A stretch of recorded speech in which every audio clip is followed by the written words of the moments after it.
পবিত্র কুরআনুল কারীমের 2 নম্বর সূরা সূরা আল বাকারা এর 28 নম্বর আয়াতে মহান আল্লাহ রাব্বুল আলামিন বলছেন, কাইফা তাগফুরুনা বিল্লাহি ওয়া কুনতুম আমওয়াতান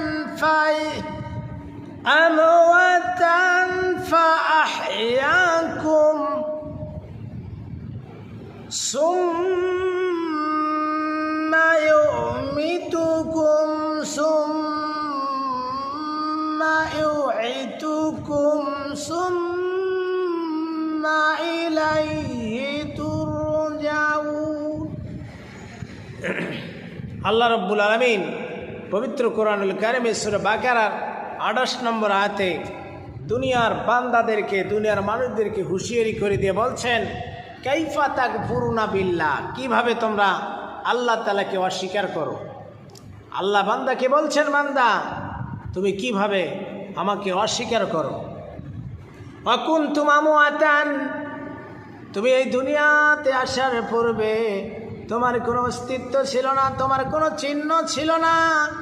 তুমি কে রাজা হবে, প্রজা হবে, আমির হবে, বড় হবে, ফকির হবে, কে প্রধানমন্ত্রী হবে, ধরনের কোনো তোমার কপালে লেখা ছিল না।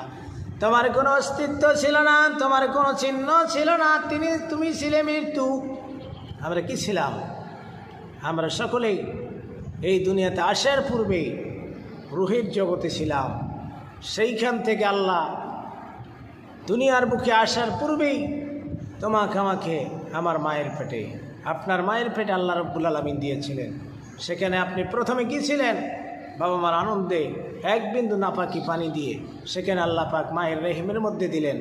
ওইখান থেকে আল্লাহ রাব্বুল আলামিন আপনাকে আমাকে তিল তিল করে বড় করে দুনিয়ার বুকে পাঠিয়ে দিলেন। দুনিয়ার বুকে পাঠিয়ে দেওয়ার পর 50, 60, 70, 100 বছর আমাদেরকে দুনিয়ায় রাখবেন। এইখান থেকে আবার আল্লাহ পাক তিনি নিয়ে নেবেন, সেই কথা আল্লাহ পাক বলছেন, ওয়া কুনতুম আমওয়াতান, তোমরা সকলেই সেখানে মৃত্যু ছিলে। ফাহিয়াকুম, এরপর আমি তোমাদেরকে জীবন দিলাম। সুম্মা ইউমীতুকুম, এরপরে মায়ের পেট থেকে দুনিয়াতে নিয়ে আসবো। নিয়ে আসলাম 50, 60, 70, 100 বছর রাখলাম, 100 বছর রাখলাম। এরপর আল্লাহ বলেন, সুম্মা ইউমীতুকুম, বান্দা 50, 60, 70, 100 বছর থাকার পর আবার তোমাকে আমি মৃত্যু দিব।